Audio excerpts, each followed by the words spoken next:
Bonjour et bienvenue dans le podcast de l'APM. Aujourd'hui, j'ai le grand plaisir d'accueillir Renée Rivet, avec qui je suis en visio parce qu'elle est... T'es où d'ailleurs? À Québec? À Québec. À Québec, voilà. On va avoir ce doux accent chantant pendant une demi-heure ensemble. Et je suis très très content, Renée, de t'avoir avec moi. On va parler de résilience, on va parler de connaissance de soi, on va parler de comment trouver les ressources pour rebondir quand les aléas nous frappent ou frappent nos entreprises, comment tisser un lien à l'autre solide, un espace de sécurité dans lequel les talents peuvent s'exprimer. Tout un programme. Bienvenue, bonjour Renée, comment ça va? Ça va bien, bonjour Rémi. Merci d'avoir permis de remettre ce podcast qui était... c'est ça, il y a eu un souci d'avion, donc me voici. Maintenant, la technologie nous permet d'être un peu partout tout le temps et connectés même à distance, donc ça c'est merveilleux. Ça fait une dizaine d'années que tu interviens pour l'APM. Ça fait une trentaine d'années que tu gravites dans cet univers-là de... Comment tu le décrirais, toi? Parce que c'est compliqué de faire une bio synthétique de Renée Rivet. J'ai essayé de regarder comment faire et j'avoue que je me suis dit, et pourquoi pas lui poser la question, comment toi, tu te présentes quand tu n'as que une minute dans tes nombreux colloques? Très simplement, en fait, je suis une passionnée d'humain. Je suis une passionnée de comment l'humain évolue, comment l'humain peut ouvrir ses ailes à travers ce que la vie nous offre. Et ça a toujours été une préoccupation pour moi, par mon propre chemin aussi, où j'ai toujours été curieuse de voir comment on fait pour arriver à ce meilleur de soi. Qui a été ma quête et qui continue à avoir ma quête à 62 ans. Et du fait maintenant que j'accompagne des gens en fin de vie, ça m'amène aussi dans cette dernière étape de ma vie. Et je suis encore animée par quel est ce meilleur de moi qui peut encore émerger. Alors, ça m'amène à plein de curiosités, plein de chemins de rencontres, un chemin de rencontre intérieure aussi énormément, où je suis très, très contemplative, où j'essaie de regarder ce meilleur de moi à travers toutes mes stress, mes anxiétés, comme n'importe quel être humain que je porte. Mais je reste avec une énorme curiosité qui me suit toute ma carrière. Et alors Renée, il y a quelque chose qui est frappant avec toi et qui est assez atypique. Moi, ça fait quand même quelques années que je rencontre des consultants, des gourous du leadership, que je regarde des conférences, des TEDx, qu'on voit des gens qui brillent. Et il y a quelque chose de très spécifique avec ton approche, c'est que tu nous parles beaucoup de toi et de ton expérience de vie. Et c'est un premier truc qui, moi, m'avait scotché. J'ai eu la chance d'assister à un de tes interclubs à l'APM. Il y a 2016-2017 à peu près, je pense. C'était à Lyon, à la Cité internationale. Et j'avais été bouleversé par ce que j'y ai vu. Et alors, il y a d'ailleurs un moment où tu nous as fait faire un exercice où il suffisait de regarder la personne qui était à côté de nous, qu'on ne connaissait pas, un autre membre, un autre adhérent. Regard fixe pendant, je ne sais pas, combien, 30 secondes, une minute peut-être? Pas plus.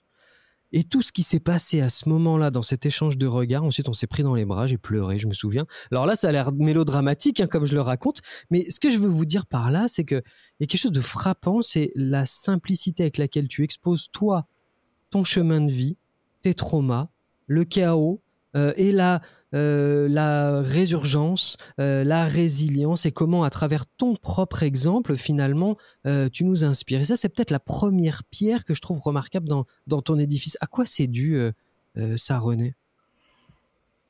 Et la question est intéressante parce que je crois que un des atouts de la résilience, c'est justement c'est pas chercher quelque chose, c'est d'être avec soi dans la plus grande humilité possible. Et ce qui arrive à l'APM ou ce qui arrive dans ma vie, des grandes étapes de ma vie depuis les 20 dernières années, honnêtement, Rémi, je ne l'ai pas cherché. Comme d'abord d'être sur des scènes, c'est pas quelque chose que j'ai cherché. C'est la vie m'a proposé. L'APM est un rendez-vous que l'APM m'a proposé. Et je ne sais pas si tu étais là pour les gens qui écoutent, qui ont vécu à Lille, la convention de Lille. On était pour la convention. Et c'est là qu'est arrivé quelque chose de magique, c'est que Fleurk m'a demandé de créer un atelier spécifique sur le courage d'être soi. Ce que j'avais jamais fait, c'était la première fois. Et la seule chose qu'elle m'a demandé, c'est raconte ton histoire. Mais je fais, mais Fleurk, en quoi mon histoire peut intéresser quelqu'un? Mais oui, je l'ai fait très naïvement, Rémi, avec aucune attente. Et le lendemain, tout le monde en parlait. Tous les gens qui avaient assisté en parlaient. Mais c'est parce que tout le monde s'est levé d'un bond, tout le monde s'est mis à pleurer. Aucun drame, au contraire, on n'était qu'un seul cœur ensemble, 350 chefs d'entreprise. On s'est pris dans nos bras et moi, je chialais comme mais de gratitude. Mais qu'est-ce qui vient de se passer là? Et c'est là que j'ai vu que du fait que j'ai cette capacité tellement d'aller en moi et de toucher ce qui est là, ce qui est vrai pour moi, ben, a un impact chez l'autre. Et ça, c'est la révélation parce que je ne cherche pas à faire pleurer les gens. Je cherche juste à être la plus vraie possible. Mais j'ai l'impression... Mais je sais pas si toi tu le ressens comme ça, mais j'ai l'impression que ce qui fait pleurer, c'est pas tant ton histoire que le miroir que ça renvoie en soi. Parce que finalement, à travers tu as une histoire très singulière et puis avec une haute intensité. Mais par contre, ça renvoie en soi à sa propre trajectoire de vie qui est peut-être un peu moins... Les traumas sont peut-être un peu moins costauds que ceux que toi tu as traversés. Cependant, c'est ça aussi que ça nous renvoie. Exact.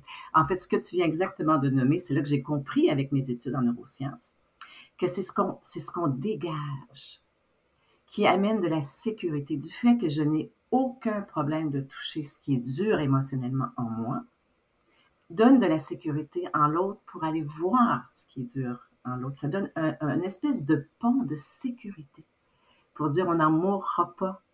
Et reste curieux et curieuse de ce que tu vas trouver de l'autre côté du pont. Et là, ça traverse ce pont, Rémi, c'est que ça fait j'ai accès au meilleur de moi à travers le difficile, parce qu'on a tous des parcours difficiles. Et notre cerveau est fait, notre neurologie, elle est faite pour éviter d'aller là. C'est là que ça demande une haute conscience, une haute sécurité pour dire, je vais trouver des tuteurs de résilience, je vais me faire accompagner et je vais traverser. Et c'est là qu'on arrive à des miracles. Parce que l'autre côté, c'est extraordinaire. Et donc là, là, tu nous donnes un premier outil, donc réussir à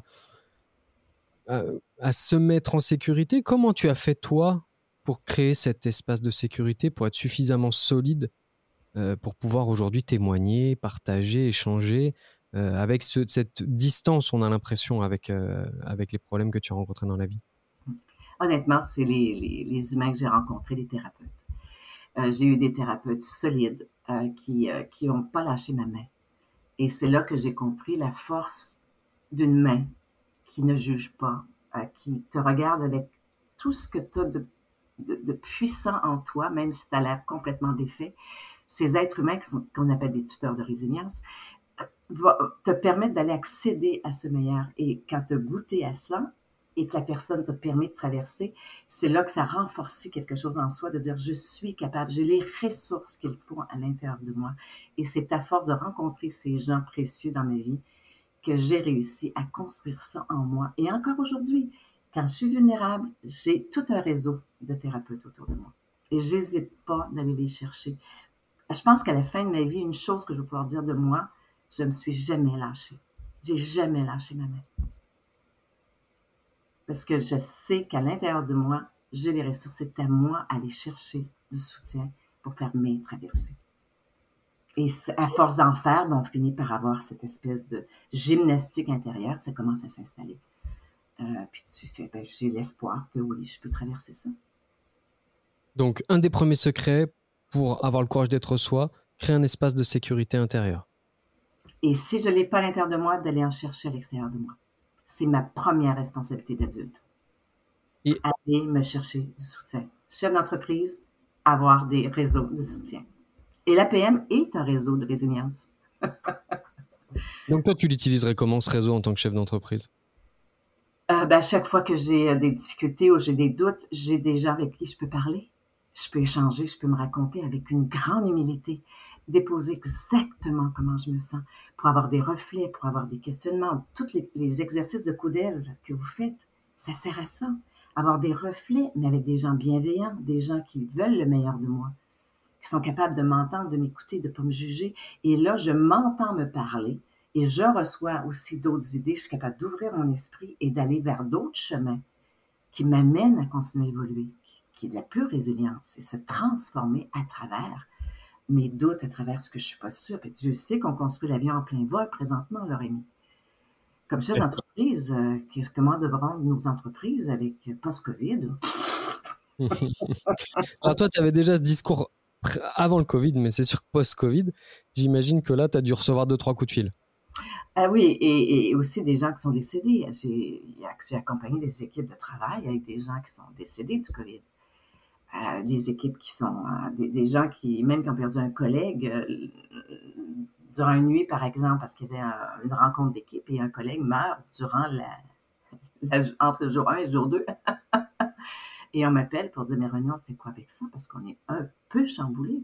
Alors, effectivement, ramener, ça va toujours avec cette capacité d'échanger sur ce qui est là. Mais alors, qu'est-ce qu'on fait dans ces cas-là? Qu'est-ce que tu fais? Ben, on parle, comment vous avez vécu la chose? Pour sortir l'histoire, pour être capable de raconter ce qui est là. Et du fait que je suis tellement à l'aise avec l'émotionnel, mais les gens se sentent en sécurité. Donc, ils arrivent à déverser un petit peu tout ça. Et la fonction, c'est quoi en fait? C'est en quoi ça soigne de parler? Ça met, c'est comme, puis ça aussi, c'est très vibratoire parce que si je reste avec des émotions que je n'ai pas dites, que je n'ai pas vécues, je n'ai pas ressenties, ça reste dans le corps physique. Et ça, en neurosciences, c'est prouvé. Il y a de l'enquistement qui se fait, qui fait que ça reste au niveau de notre système nerveux. Donc, l'importance de pouvoir le partager, le sortir, l'écrire, le chanter, le danser, peu importe, d'avoir un exutoire pour pouvoir le transformer. C'est vraiment émotionnel, c'est chimique, c'est biochimique, le faire sortir de soi. D'accord. Dans un lieu de sécurité. Dans un lieu de sécurité. La sécurité, c'est vraiment un mot-clé. Pour moi, c'est le mot-clé. Est-ce qu'il y a une autre notion importante, avant que je te parle de ton livre, qui a fait tant parler au Québec? Non, êtes-vous Tintin? Non, bah, je commence pas. Parce que je sais qu'il y en avait plusieurs. Moi, j'ai acheté pour mes enfants Renard voulait vivre autrement. Voilà, je leur ai lu cette fable, qui est une très jolie fable sur justement le courage d'être soi, s'assumer, et puis réussir à se mettre en mouvement. Mais il y a un autre livre chez toi qui a beaucoup fait parler, qui s'appelle Êtes-vous Tintin Milou ou Haddock, l'aventure humaine au travail. Est-ce qu'avant de parler de ça, il y avait une autre notion sur le courage d'être soi que tu voulais qu'on aborde? Ben, en fait, c'est pour moi un des grands courages, c'est d'aller voir son histoire. Et que nous soyons chefs d'entreprise ou autres, la vie, j'ai vraiment une croyance, et c'est une croyance, partagée ou pas, c'est qu'on va constamment rejouer les mêmes scénarios. Si je ne règle pas des choses, la vie va me proposer des scénarios à peu près comparables. Les noms vont changer, l'histoire va changer, mais l'émotion de fond, de base, restera sans doute la même. Et d'avoir ce courage d'aller voir l'histoire qu'il y a derrière l'émotion qui est là. Et c'est là qu'en neurosciences, maintenant, on sait qu'on porte jusqu'à 5 générations traumatiques. Parce que ce qui se repasse, se rebrasse de génération en génération, ce ne sont pas absolument des bonnes nouvelles. Ce sont les chocs traumatiques, les non-dits, le mystérieux, ce que crée des tensions. La vie veut faire en sorte que ça se règle. Mais ça demande énormément de courage d'aller voir ça. Parce qu'on Comment Qu'est-ce que tu as expérimenté, toi, comme méthode pour aller, parce que ça me fait penser à plein je veux pas dire de mots qui puissent être trop interprétés, mais par exemple, ça me fait penser à l'hypnose, à des choses. Il y a plein finalement de courants, un peu d'idées qui sont plus ou moins partagées ou validées ou acceptées par la science ou pas du tout, des choses plus ésotériques, d'autres moins. Toi, qu'est-ce que tu as pu expérimenter et qui a eu sur toi des effets? J'en ai expérimenté beaucoup, mais la plus puissante que je puisse connaître, et il y a des recherches, quand les gens pourront aller fouiller, ça s'appelle les constellations familiales. D'accord. Ça fait partie de l'approche de conscientisation la plus puissante, la plus respectueuse, la plus bienveillante que je connaisse. Et ça se passe comment? Voilà, mon Dieu, c'est une question par elle-même. Mais je laisserai les gens curieux, mais Ok. effectivement, Donc, constellation familiale, faut aller voir ça. oui, et s'il y en a qui sont curieux, il y a quelque chose qui a été mis sur Netflix qui est absolument merveilleux. Ça s'appelle Le chemin de l'Olivier. C'est une série turque et qui parle exactement de ça.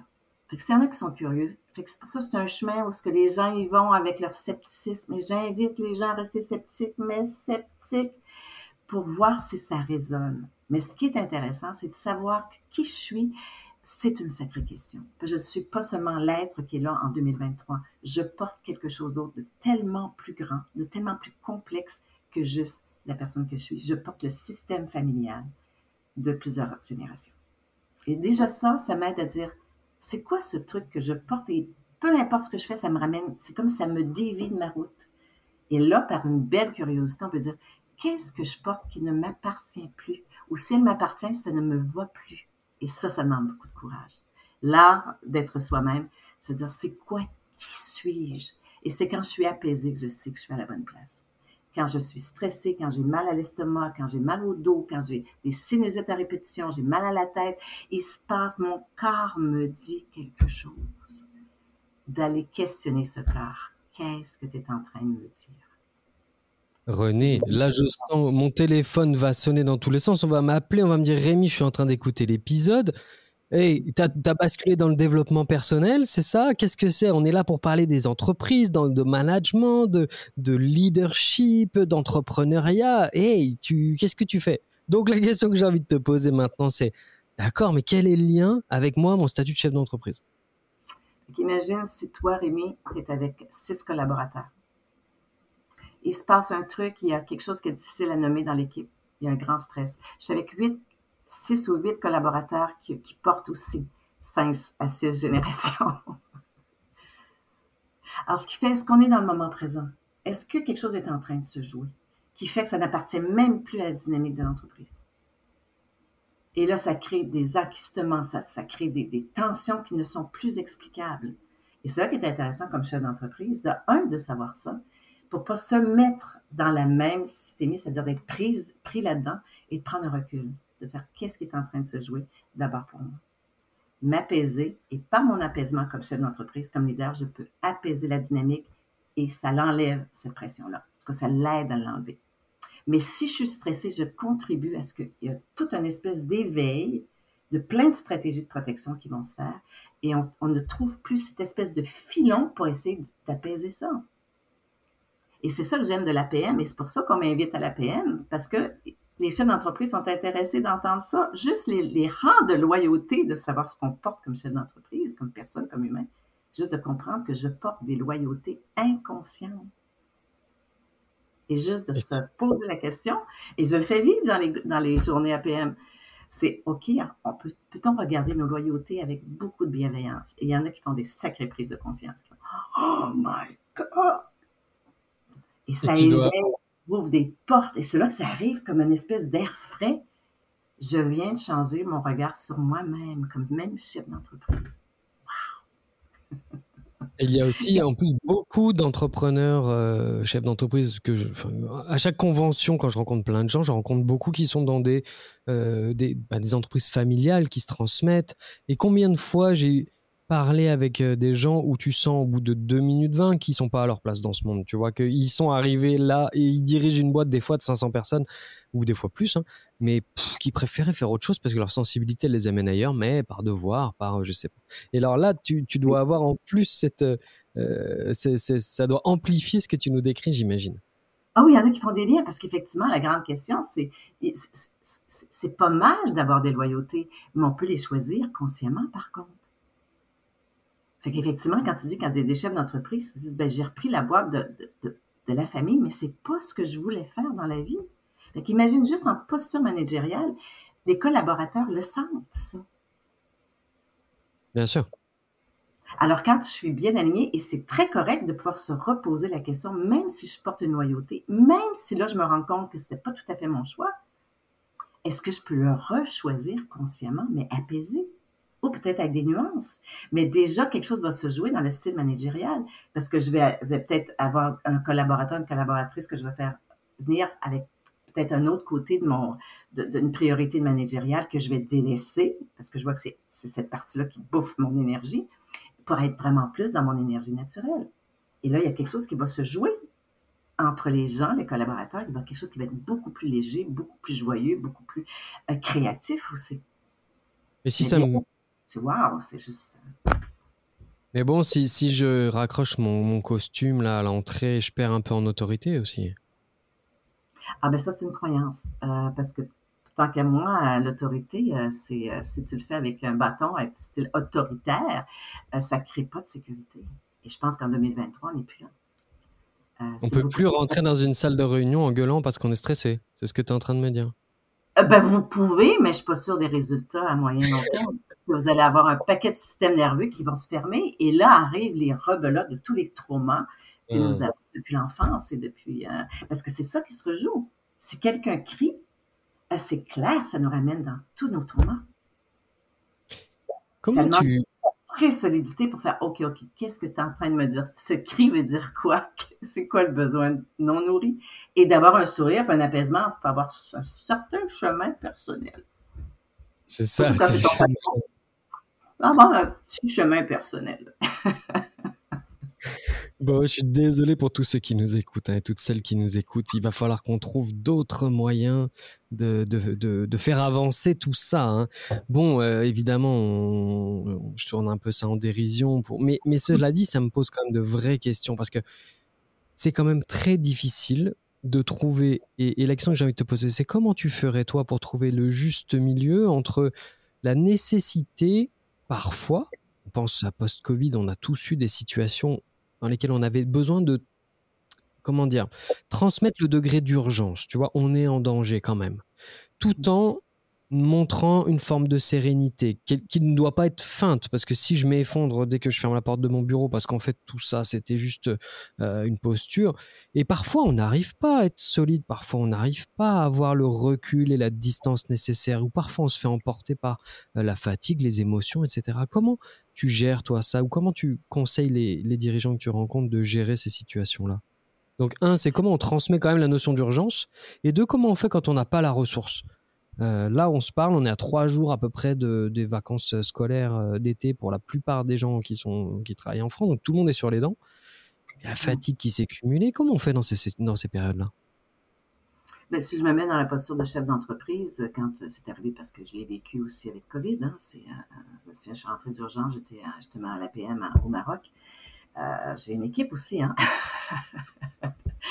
Et ben la première chose que moi j'ai fait, j'ai sécurisé financièrement certaines de mes collaboratrices pour dire, écoutez, vous en faites pas, la santé financière, elle est là.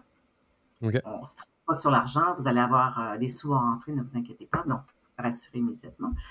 Et après ça, je leur ai dit, ben écoutez, donnez-moi, j'ai besoin de 4 jours pour être en silence. J'ai besoin de voir qu'est-ce que j'ai envie de faire comme chef d'entreprise avec ça. Mais il fallait que je porte moi-même.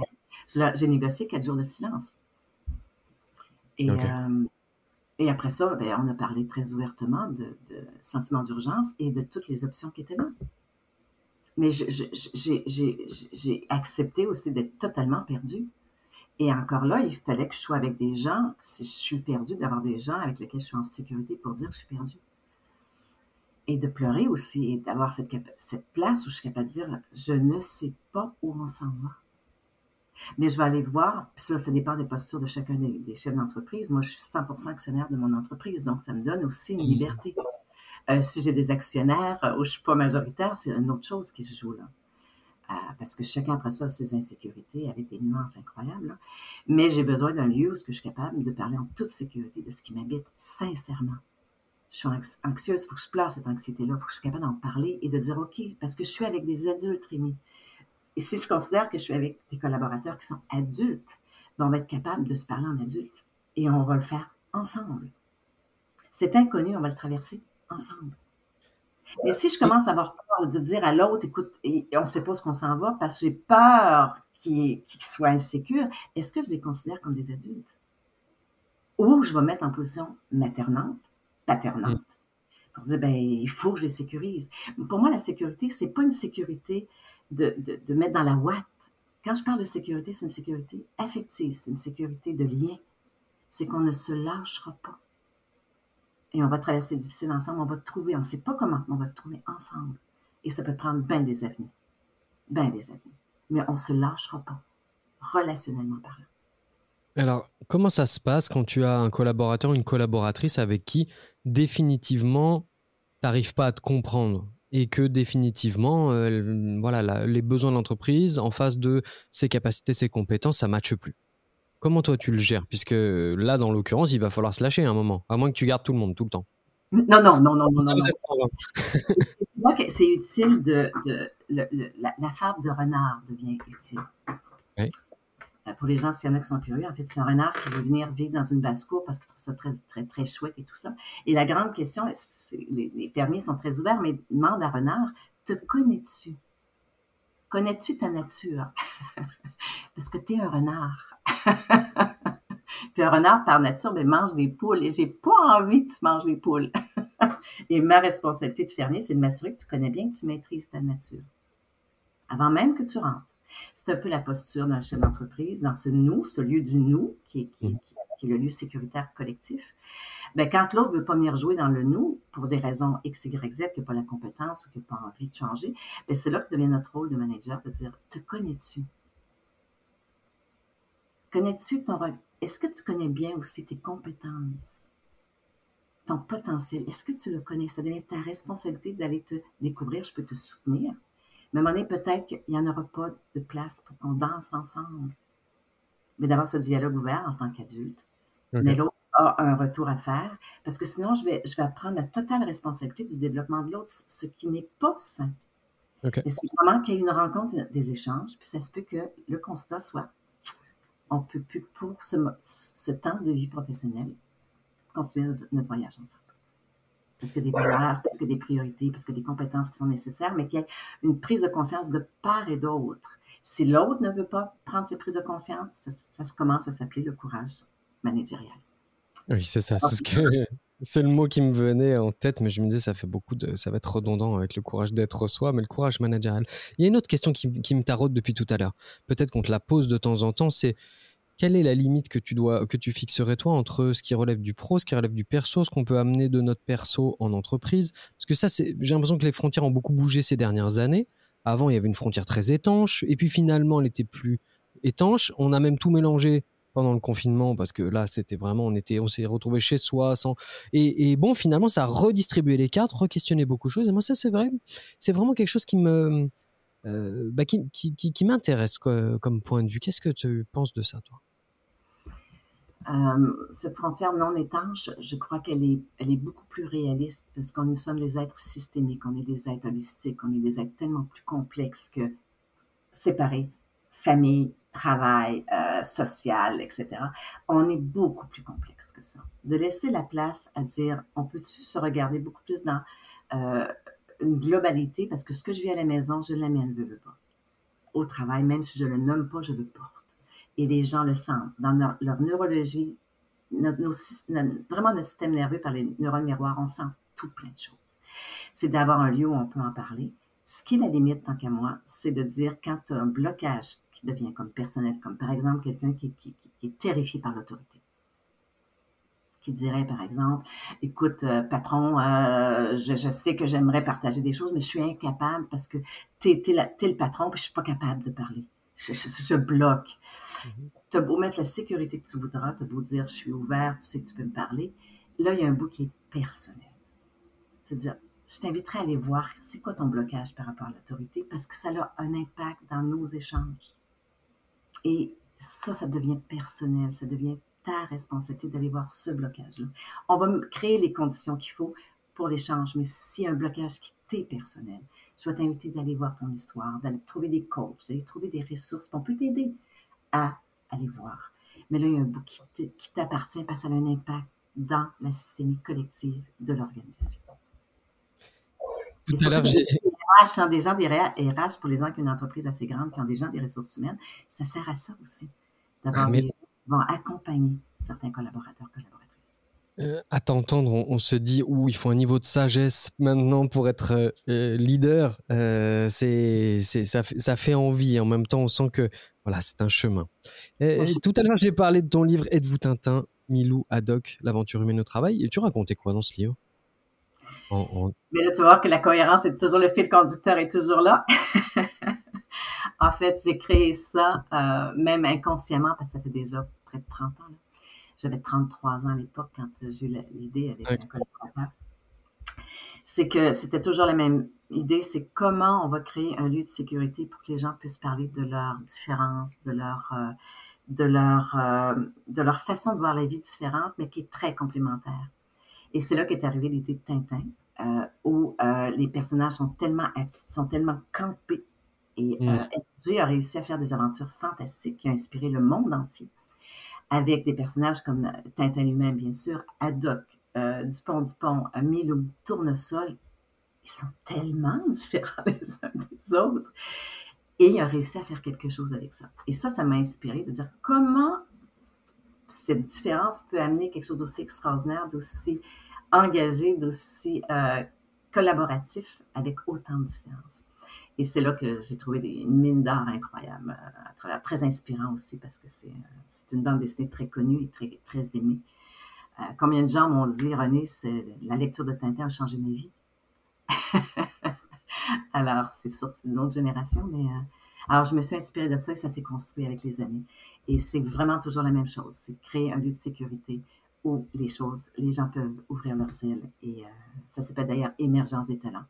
Comment je peux sortir le meilleur de moi. En fait, accepter de devenir son RG personnel. Parce qu'on a toujours les 5 personnages en nous. On a développé un test psychométrique qui mesure exactement dans une situation donnée le pourcentage de chacun des 5 personnages, ce qui explique nos dialogues intérieurs, nos guerres intérieures, nos engueulades intérieures et aussi nos lieux d'apaisement, de fierté intérieure. Donc, on amène à faire jouer les différentes parties de nous pour devenir son RG le plus apaisé possible. Alors, je peux avoir, par exemple, dans une situation professionnelle, quand on fait la mesure en équipe, quelqu'un peut avoir, par exemple, sa partie Tintin apaisée, sa partie Haddock apaisée, sa partie Milou apaisée, mais sa partie Dupont, pas du tout. Alors, ça nous permet de vraiment mettre l'endroit où on peut se soutenir ensemble. Alors, je vais m'occuper de ma partie qui est plus bousculée, ma partie Dupont, par exemple, parce qu'il y a peut-être un conflit, je dois dire quelque chose, mais il y a un conflit qui va émerger et ça me bloque. Je vais prendre soin de cette partie-là, mais je vais envoyer dans l'équipe, dans nos discussions de collaboration, mes autres personnages qui vont bien. Ma partie Tintin, ma partie Haddock, ma partie Milou, qui fait que j'ai un potentiel qui est là. Donc, ça vaut un plein accès à du potentiel intérieur et non rester juste focus sur la partie qui est peut-être bloquée, qui va tout bloquer le système. Non, on reste en mouvement, mais on s'accompagne pour aller chercher de l'aide autour de nous sur des parties qui ont besoin de soutien. Fait que ça met des mots beaucoup plus facilement. Et on rit, c'est sympathique. C'est sympathique comme tout. Ça dédramatise, ça met de la hauteur et ça développe une espèce de conscience de soi en maturité émotionnelle, en position RG. Donc, je me lève au-dessus et de regarder mes différents comportements avec bienveillance, non-jugement et accueil. C'est super sympathique. Merci pour toutes ces grilles de lecture.